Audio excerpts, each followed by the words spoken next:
आपकी इजाजत हो तो। चलो चलो चलो चलो चलो। दादी साहब, आपने कहा था कि पुकी के आने के बाद अरमान शांत, उससे कंप्लीट ऑपोजिट हो गया है। प्रोटेक्ट करने के चक्कर में सबको हर्ट किया जा रहा है। मैं क्या करूं?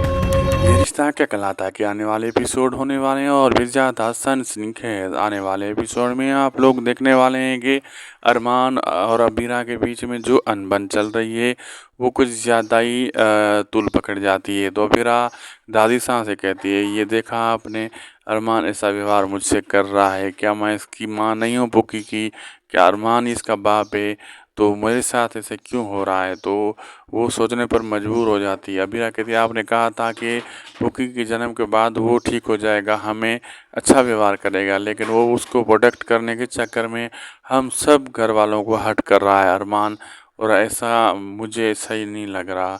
तो दादी साहब भी सोचने पर कुछ न कुछ मजबूर हो ही जाती हैं।